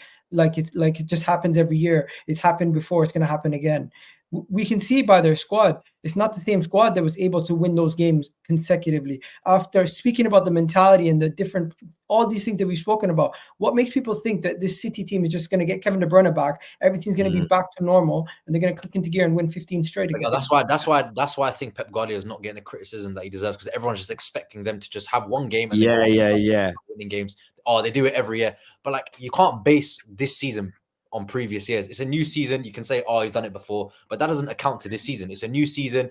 Teams are better. Players are different. Personnel was different. Coaches are better. It's not going to be the same thing. But I understand why people think, oh, it's just going to click into gear because they've done it before. But I don't think that accounts to now. It could absolutely happen, but two things have to happen for that to transpire. In the first instance, we can't have more key injuries or suspensions to Rodri, De Bruyne, John Stones. So they all have to be available, which is a big if. And then secondly, the Kyle Walker experiment must end, because I promise you, we will not win the league title with Walker as our top minutes maker when literally nothing is happening there. We become so oriented to attack down the left or central. KDB's the big one. I think there's way too much pressure on his return. You have no idea what state Kevin De Bruyne is going to be back, going to return back, and it's 2 major hamstring injuries in the space of 6 months. He's 30. He's like 32, 33 now, and all the pressure is KDB comes back and drags his City team to a title. What if KDB needs a bit of time? What if De Bruyne needs a bit of time to get himself ready? Then what happens? The City just end up in a spot where they go, we can't do anything. It's over. But guess what? Man City fans are going to tell me every single day, wait until May. Don't speak until May. You could be out of the league title by February. And that's fine. Look, we're going to go to some super chats, and I'm going to come back to this here. This here says, what if Pep wins the title race from this position? Then it just confirms what we already know. He's one of the greatest managers of all time. One reason Man City are looking bad this season is because they are not getting easy fouls this season. Gundogan is a huge miss as a captain and clutch player. Big winger. Don't defend. Teams are not scared. I admit, Man United fan, I am. I'm still scared. Maybe you lot ain't, but I'm still a little scared of him.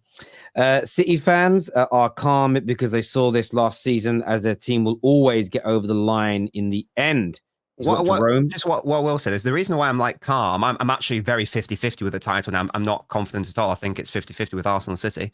But the reason I'm relatively calm, to be fair, is because I've been very spoiled the past few seasons. We won 3 in a row and we won the treble. So I'm calm because like football has peaked. So obviously it would suck if we didn't win, but I'm not going to be a baby about it. Like, we have been very spoiled as City fans. You see, this season, fall back. Don't worry about it. You leave it to us. You leave it to us.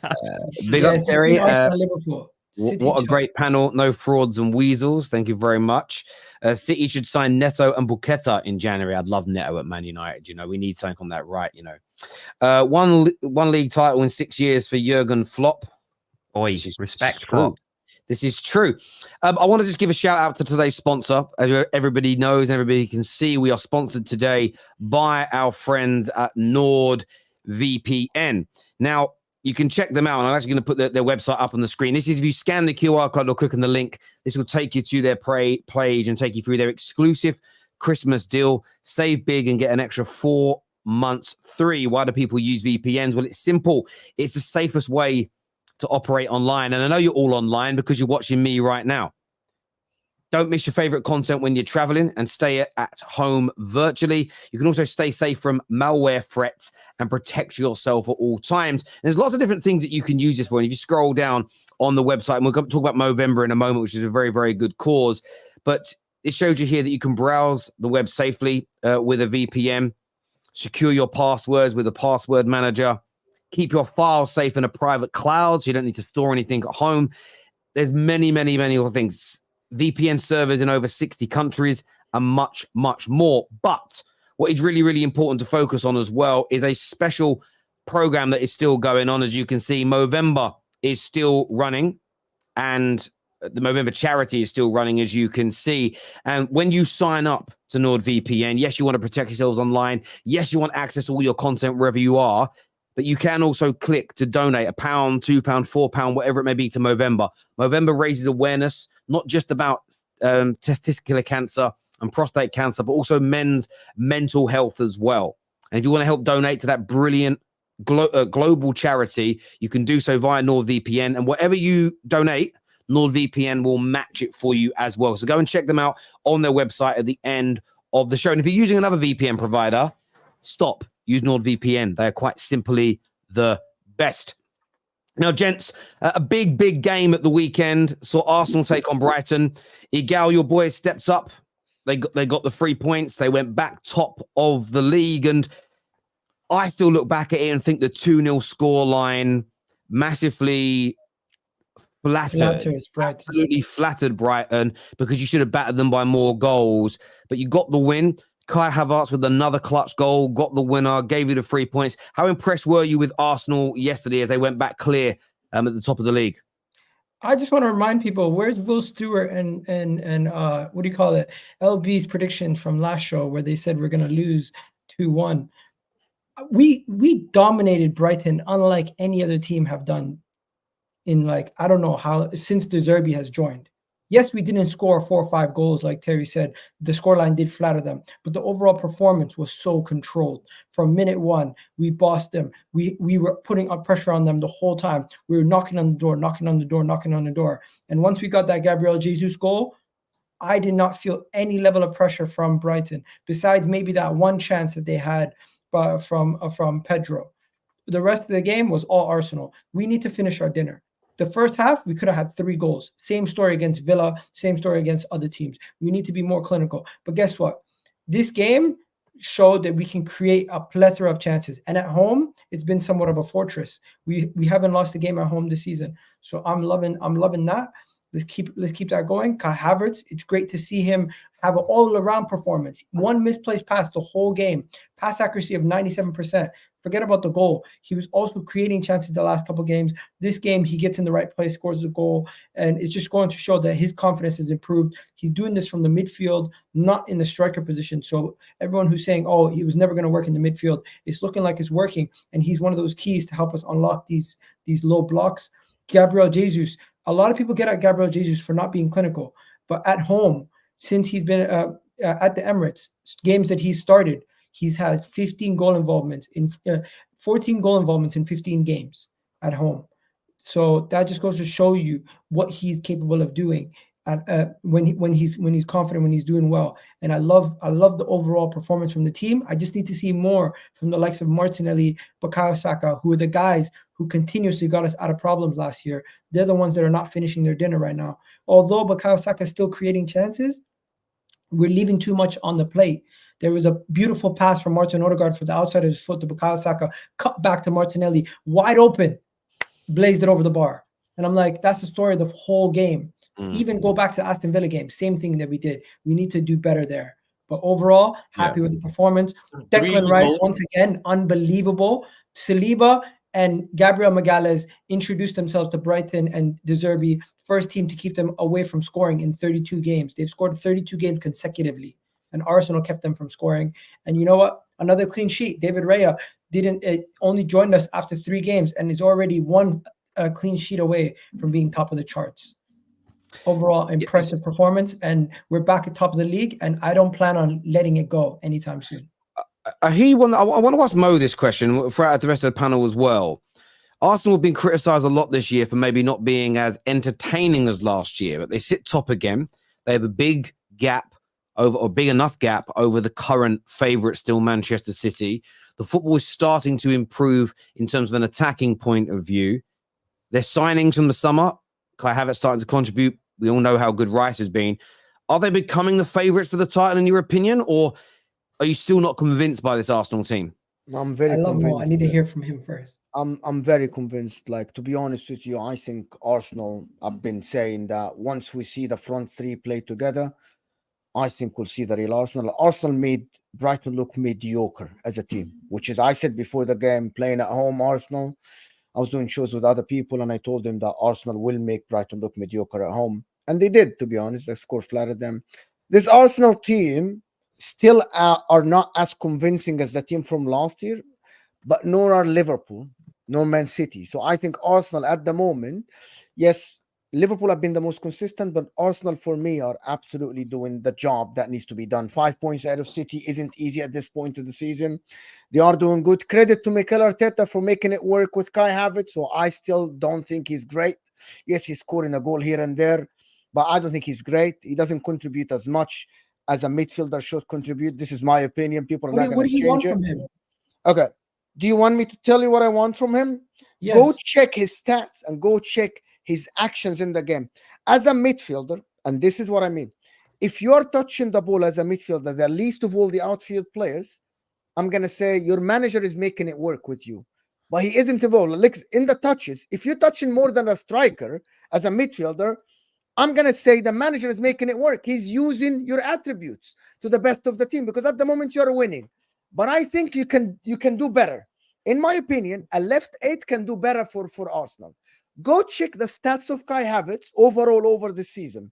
Go check the stats in this game specifically, the number of passes, the number of touches, right? He had a total of 30 touches and he completed 29 of them. Less than anyone else from Arsenal. That's my point, Igal.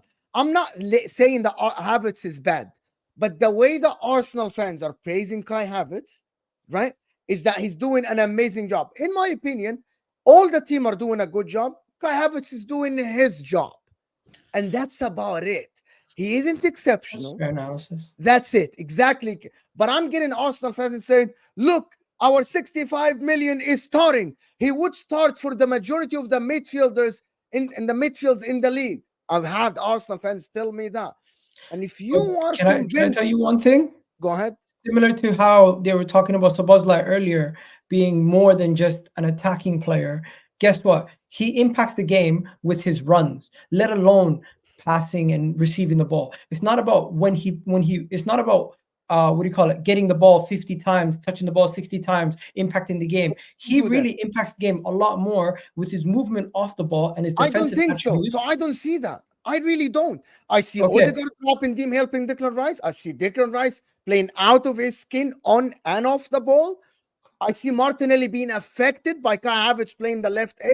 Yes, I think that, correct me if I'm wrong, I think that you are assigning what sort of like typical midfielder, what you expect of a typical midfielder to Kai Havertz. And I don't think that's fair because I don't think he's being used in that way. He's very much a second striker for a lot of these I said that many times. Games. Yes. So I don't think it's fair to bring up like, his touches and whether he can influence play from deep like Odegaard or whatever, because that doesn't have to be what he does. Because as I say, he's being used more how I want Alvarez to be used actually as a second striker. Here is my problem, Nobbins. I think Odegaard is dropping deeper what he did last year. I think Martinelli is being affected in his game, in my opinion. That's what I'm watching. When I'm watching Arsenal, I think Kai Havertz is playing well. Credit to Arteta, playing okay. He's part of a machine that is working at the moment and doing his job. He's getting a goal here and there. On that quickly? Yes, please. Martinelli is missing his own dinner on a regular basis. It's not Kai Havertz's fault. Number 2, Martin Odegaard. Sorry, I meant Martinelli. On Martin Odegaard's case, Martin Odegaard, before we even had Kai Havertz, we let Granit Xhaka be a lot higher up the pitch at the back end of last season, and Martin Odegaard's job was to help Thomas Partey link the attack in the midfield. So it's not a change in the way we play, it's just a change in personnel, which makes it more visible in how we're playing. I believe that Martin Odegaard is dropping now between the center backs for next to Declan Rice. He did that many before times. last season. Maybe we didn't see it. Maybe you were more front-footed in the last season. But what I'm watching is, I still believe Arsenal are going to be a better team if they get a left 8 better than Kai Havertz. Unless it keeps working for you and you keep sacrificing some other stuff in the game, and then Kai Havertz is shoehorned there. That's my belief. Arsenal fans want to die on this hill. It's up to you. Listen, this is my analysis. I don't disagree You're with debating me. I believe and box-to-box 8 will help Arsenal more than Kai Havertz in that position. He can be used as a second striker. Absolutely. He can be used as another option. Absolutely. No, you want to know but something? for you to sit here and tell me that Kai Havertz is a left 8 that is doing great, do you believe he's doing great? Or you believe he's doing a job and it's working around him? I think he's on red-hot form with goal scoring and his contributions throughout the 90 minutes. Over the last 7 games, he's been outstanding. And we're seeing a massive improvement from Kai Havertz. But at the same time, we still need more midfield squad depth.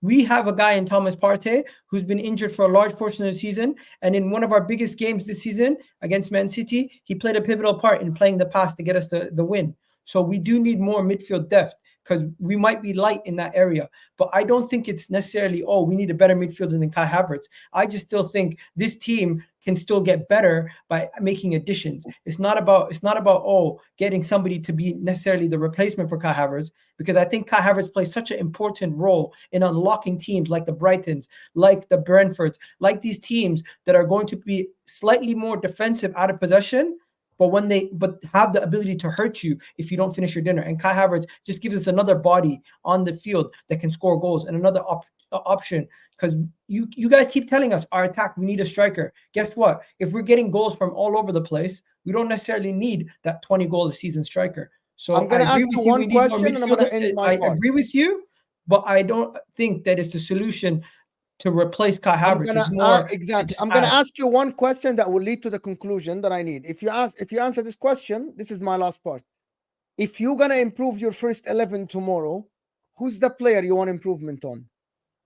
From the midfield up.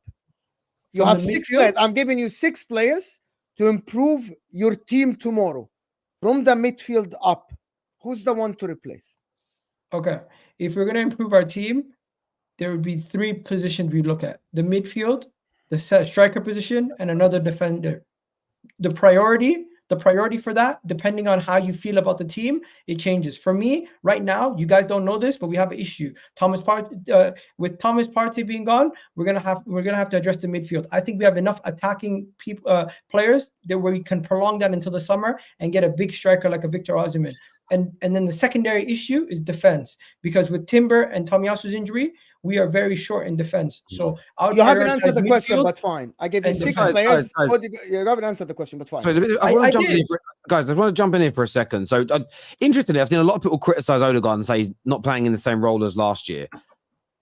These are his heat maps from last year and this year. I personally don't see much difference. I think he's pretty much in the same roles.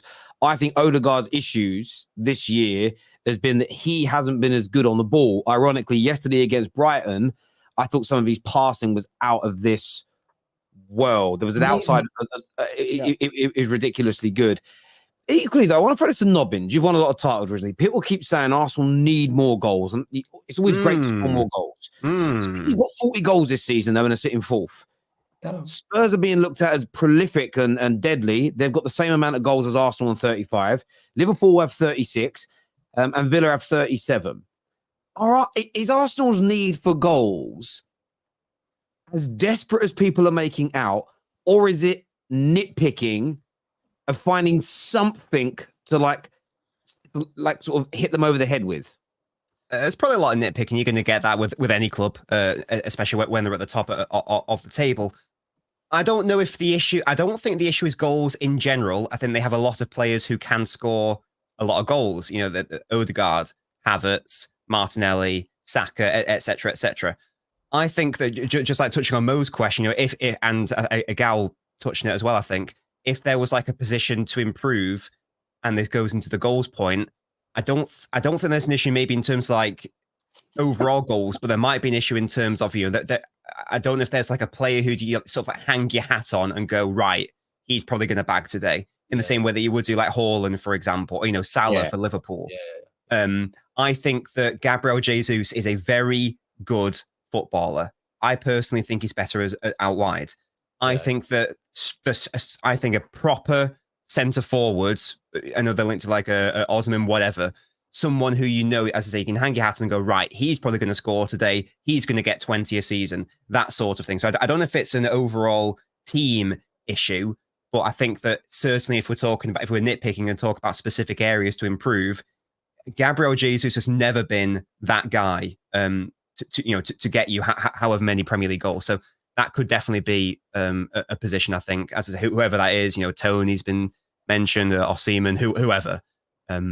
So I hope that answers the question. I don't know what Gal thinks about that, but that would be my sort of take. I'm not, as I say, not having to go at Jesus, not saying he's a bad player, but if we're talking about the Haalands of this world and the Salahs of this world, I think that could be an area that you can definitely get an improvement in. It's just if you look at the games that Arsenal have lost this season, there's very few of them. But the games they lost at Newcastle and at Aston Villa were games where their striker wasn't involved enough. So they had to force creativity from wide areas. And against Villa, they should have scored. Martin Odegaard should have buried one of the two big chances he had, but he didn't. Against Newcastle, which is the main game I want to focus on here, Newcastle basically just said to Arsenal, play it to Nketiah, do it. We'll cover off Saka and Martinelli. We're fine with that. Go to Nketiah. Let him beat Lascelles, and he couldn't beat Lascelles. If you've got a striker who is more of a threat than what you have at the minute in terms of an Osimhen or a Tony or whatever, you get a striker like that in, teams can't afford to go, right, okay, we'll double up on wingers and leave the striker one-on-one because then the striker's going to score. Therefore, they've got to spread it out more evenly. And yes, the striker might not score 30 a season, but the striker will create more because it frees up Saka. It gives Saka a half yard of space, which is all he needs. It gives Martinelli a little bit more space, which is all he needs. It creates space in behind because a good striker has an aura that drags defenders to them. When you drag a defender, you create space. I just feel that with Nketiah especially, and partly with Jesus, certain teams just go on then, give it to him. We can manage him. We're not scared of him compared to your other attackers. Whereas if you get in that Osimhen, teams can't afford to do that, and you'll see a more even spread across the front three. This is what we find though. By the way, I understand what Mo was saying. Out of the midfield three, Kai Havertz would be the most expendable out of the three, but he's playing so well right now. I wouldn't do that. But when it comes to the striker, everyone can say Arsenal need a striker. Arsenal need a striker, but it's not a situation where we're saying get rid of Jesus. Replace Eddie Nketiah with somebody that is starting caliber that can be rotated with Gabriel Jesus. That's what we need. And if we're gonna go buy Ivan Toney in January, that would make sense. But if we can wait until the summer and potentially get a Victor Osimhen, isn't that the kind of needle mover that can potentially help you win a Champions League or win a second league title? Is that not what we want? Don't we want to get level raisers that can help us sustain a long-term period of success rather than just quick fixes? I love Ivan Toney. I've been vouching for him to sign for Arsenal for a long time. Don't get me wrong. But can we not all admit that Victor Osimhen could potentially be just that level above that could benefit us in a longer term? It could be better, but sometimes a bird in the hand is worth two in the bush. Liverpool fans for 2 years thought they were getting Jude Bellingham, and they ended up with no midfield. Well, they ended up having to buy midfielders, and we all know Szoboszlai is not Jude Bellingham, and he'll never be Jude Bellingham. And sometimes you've got to take what you can. And if they'd have paid, do you get where I'm coming from? Well, you say, I mean, but there isn't. I don't think there's a room in your squad to have Victor Osimhen and Ivan Toney. Sell Jesus. Really? This is what I'm thinking. If you want to secure the league title, get Ivan Toney in, or move on Eddie Nketiah in January. And then we've heard Napoli are interested in Gabriel Jesus from sources on Twitter. If that's a possibility, you can use him as a make weight to bring in what do you call it, Victor Osimhen. Then you have, instead of having Jesus and Eddie Nketiah, you then potentially could have Victor Osimhen and what do you call it?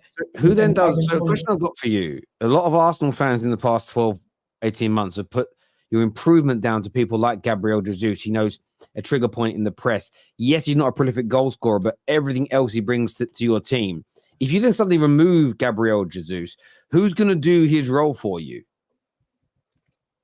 think getting rid of Jesus would be a big I'm mistake. pretty sure if we look Sorry, at go what Ivan Toney does, sorry, not Ivan Toney, what Victor Osimhen does, wouldn't you say that he's capable of doing what Gabriel Jesus does? I'm not saying he'll play on the wing, but up top with the intensity that he would bring to the table, with the ability to hold up play, and he would be a much better clinical finisher. I don't think realistically we're going to get both, but I'm saying if we're serious as a club, we start pushing to try to get the best of the best to come to the club. And if it means move on, maybe and keep Gabriel Jesus and just get one of them. But do you think is Gabriel Jesus working for you, in your opinion? Gabriel Jesus is working, and he's shown that he can work in many different ways. But one thing that he has shown is in the league, he's not clinical. It takes him 3 chances sometimes to score. He'll have a sitter. So I understand that. I suppose that this is where it becomes a bit more of an interesting conversation, because there's the adage of if it's not broken, don't try and fix it. But then at the same time, you've got to add more goals. You get Osimhen and Ivan Toney, you might get more goals, but then maybe you lose all the brilliant things that Jesus has brought to you, and you've done too much. Less can be more. I think for me, I think Ivan Toney's the best bet for you. Great age profile, Premier League proven, and I do think that helps. I know some people hate that analysis of, well, he's just because you're proven in the Premier League doesn't mean you're going to make it work. But I think it's a factor that makes it slightly less of a risk. And I think Toney is top class. I also think with Ivan Toney, you can play him and Gabriel Jesus together at times, with Jesus dropping a little bit deeper as an example. I also think keeping Gabriel Jesus is important, because if anything happens to your wide players, he can go into them positions. You get rid of him, even if you sign Ivan Toney and both Victor Osimhen, you suddenly get 2 wide players out injured, you're short. You're really going to be short. And I think one of the 2 is needed. But I don't think you can wait into the summer. And Osimhen has just signed a new deal. I don't see him leaving in January. And I think that you guys have got a brilliant chance of winning the league this year. To not sign a striker, I think would be wrong. And I don't think you necessarily need loads more goals to win the league. But where it might help you is this. You could have killed that game off with an Ivan Toney yesterday by the 50th minute, and then you can start taking people off and resting them. One of the reasons City won a treble last year is they were in a position to take Haaland off after 60 minutes in nearly every single game, and that just gives you those legs come April, come May when you're in all these competitions. So if I was an Arsenal fan, I'd be screaming out for Ivan Toney. If you guys don't want him, by the way, Man United go and sign him up. I don't think we're gonna get both. Just to reiterate that, Terry, I was kind of being over top there. But when it comes to what I would like us to at least get one of them. And if you can get Ivan Toney in January, he wouldn't be the priority signing right away. But if it can happen, why not? And I think that would push us on not only in the league, but potentially in all competitions. George here says Gunnar shouldn't get carried away. The game on Saturday will be quite different to the Liverpool United game. Liverpool still go a top side and possibly favourites to win. We're obviously going to preview it later on in the week, but how are you feeling about that game, Sarib? Are you worried about playing Arsenal after that display yesterday? I think you have to be. Arsenal are a top team, and they've showcased that for the last 2 years. They came to Anfield last season, and for the first 40 minutes, I couldn't believe what I was watching. I've never seen an Arsenal team come to Anfield and literally the noise in the ground was just silent. You can hear pin drop. You just know you're playing a serious team. It was unbelievable. I do think Liverpool have a big chance of beating Arsenal weekend, and I'll tell you why. The problem when we played Manchester United was that Manchester United was sitting behind the ball. There was no space to do anything. Wide areas in the middle of the park. There was no space to do anything. Shots were coming in from 25 yards. We were trying to walk the ball in. Arsenal are coming to Anfield to play. I know Roy Keane didn't like it, but Man United last night were playing for a draw. And they potentially could have got a win, but they were playing for a draw, Man United. And they got the draw. Arsenal coming to Anfield to win. They want to win this league title. They're going to have to go to these grounds and win these uncomfortable grounds, like the Newcastles, like the Villas, grounds that Arsenal haven't won at. And Anfield is one of those grounds where Arsenal don't do well naturally. In the last couple of years, they do not win there. Even last season, I expected Arsenal to go to Anfield and win. They didn't do so. Now I look at Arsenal this year and I look at Liverpool. Liverpool are a much better team than last year. The personnel is higher. They're the top 2 teams at the moment in the Premier League. I'm not going to say it's a must-win because it's too early in the season to say, but I think Liverpool do have a chance of beating Arsenal because Arsenal will allow Liverpool more space to play. They will allow Liverpool chances in the game because it's going to be an open game. Arsenal are not going to sit behind the ball. They're going to create chances themselves, but they're also going to be more dangerous than Manchester United. And that's where I think Liverpool will get exposed. I think if Arsenal have the chances that Manchester United got last night, they could be 2-3-0 up. And Gary Neville said it on commentary as well. This Arsenal team could go to Anfield and pull Liverpool apart. But on the other scale, Arsenal will give Liverpool space, and Liverpool can do the exact same thing. So I don't know, Terry. Where do you stand with this? I couldn't tell you. Right now, the hope is telling me we're going to win. But if I'm being completely honest, Arsenal are a scary team to play at this moment, man. I think we might actually surprise you with our game plan. We've been a lot more reserved in some of our games. Against Tottenham at home, against Man City at home, against even Manchester United in the first half at home. We were very reserved, calculated, and took our chances when we could. And we didn't really go gung-ho. We didn't really go too attacking. We actually conceded possession even at home to these other top 6 opponents.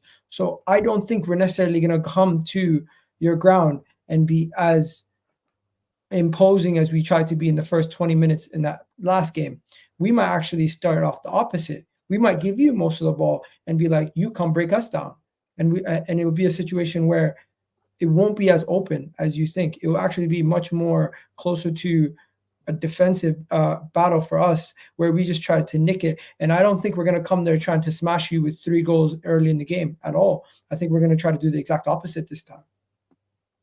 I think for me, like, what's more just from an Arsenal perspective, Igal can disagree with me if he wants to. I think Arsenal can go to Anfield and lose and it'd be fine.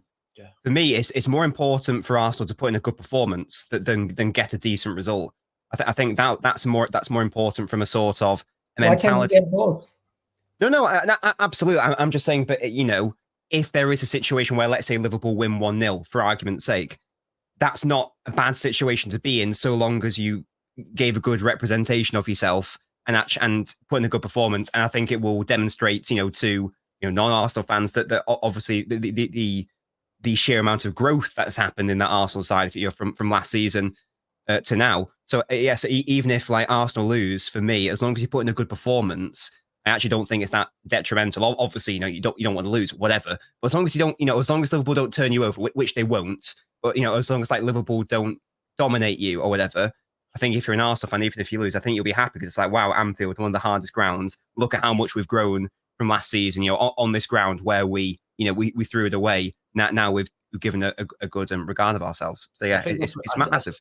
I think that's where a lot of people stand on the fence of Arsenal, because we're still yet to see Arsenal go to a Man City or a Liverpool and completely outplay them and win. They went to the Etihad last season. You can say they had injuries, but they were taken apart. They went to Anfield last season. They didn't win. Arsenal go to Anfield and win the game. I put them as favourites to win this league title. I think a lot of people may if they beat you. I think if you guys do, they have a statement performance and victory, a lot of people will do that. But I also understand where Nobbins is coming from. I agree. This weird notion that if Arsenal don't beat Liverpool, that means they can't win the league. I swear I've seen City win multiple Premier Leagues where they've lost at Anfield or had bad performances at Anfield. It's not... Again, we're falling into this trap as football fans now. Do analysis, thinking of one bad result equals 0 achievements will happen now this year. I don't think it's as simplistic as the league. It's not a cup game. You're right. If they can't win away at the big teams, it makes it hard for them to win the Champions League because you've got to go away to the big teams generally in those games. But in the league, they don't have to beat Liverpool and they can still become champions of England. But if it goes the other way, that's the irony of it. The same people that will say if they don't win, that means they can't win the league. If they win, will say it's only in December. And again, that's the problem with that type of analysis. The pundits do it. The people that hate and are scared of Arsenal. There's a lot of fear that Arsenal could win the league this year. And it's worrying people. It certainly is. Let's get some super chats here. First one says, Arsenal will employ the same tactics we did against City at home. I wouldn't bank on Liverpool having too much space. Facts. Yeah, I think they should nullify the space. No, Igal, we cannot get rid of Jesus. He's far too important. If anyone needs to go, it should be Nketiah. Yeah, that's the guy you sell. You sell Eddie Nketiah. To be fair, I implied that we would get rid of both in that situation. Okay. Respectfully disagree, Igal. We are flying because of Jesus, is what Pete says here. This is a stupid take. We need to get rid of get me either Victor for Eddie or keep Gabby, is what Eduardo says. Igal, sell Jesus, my guy. What is what Michael says? Arsenal should sell Jesus for Victor Osimhen. Just to be clear, for anyone who's flipping out. Arsenal should keep Jesus though, because he offers you something different. The one you want to get rid of is Nketiah. No, I'll get rid of both. Igal loves Nketiah. No, I implied that I'll get rid of both in that scenario. No, but then who's the backup? You need 2 strikers. Ivan Toney and Victor Osimhen. Well, both. Right, both of them aren't going to be happy then, are they? Jesus can at least be flexible and play on the wings. He offers you something different to play as a false. Victor Osimhen is a traditional forward, but Arsenal will still need that something different. They'll still need that something different in a Jesus to be that false 9 player, because Arsenal still need a false 9 player. That's how you can ultimately get the best out of your wingers when they get to push into the middle and be closer to goal. Yeah. So I don't see why Jesus is the one you get rid of. It'd be Nketiah. I'm not even going to lie to you. It's a mute point. I'm not even going to go too far into it. Gabby Jesus can play right wing. That fixes our backup for Saka. Jay here says, one of our members, thank you, bro, a member for 4 months, thank you. He says, Havertz hasn't been amazing, but his role is important. Averages the second most defensive actions in the squad, is winning most, I think it means second balls, as many duels as Xhaka did, and he's steadily improving in all areas. Red Devil TV says, a question to Terry. Are you not planning to go on other channels as a guest? Would be good. Big you up in the panel. I have been on some people's channels recently, and there's always room to do it. When I get asked if I can do it, I will. I'm just busy, just really busy. But I have been on other people's shows recently, like Sam's as an example. Thoughts on Kai starting to perform decently for Arsenal, and does he start against Liverpool? Would you start him against Liverpool, Miguel? Yeah, 100%. I'll start him against Liverpool if actually Jorginho might start. Thinking going back to that game against City, he might be an option off the bench. What am I thinking? Yeah. Jorginho might actually start that game to give us more control, to have more to have more of the ball, similar to what we did against Newcastle. So yeah, I think it might be Jorginho. I wish Havertz was starting, because Havertz would be the one that would rile a crowd up for us and get us going, and that seems to be Arsenal's biggest weakness every time we've played them recently. Someone does a stupid thing. You should be looking at yourself, that you need the crowd to rally your players up for you guys to get have a good performance. But let's not forget, atmospheres need a moment. You'd always need something to spark it, and in recent years against Arsenal, you've been the ones who sparked atmospheres for us. Last year, our team was a little bit too emotional, and at times we did do things that were wrong to get people's other teams' crowds and stuff into the game. But guess what? We still could have won that game. It was on us. We made our mistakes.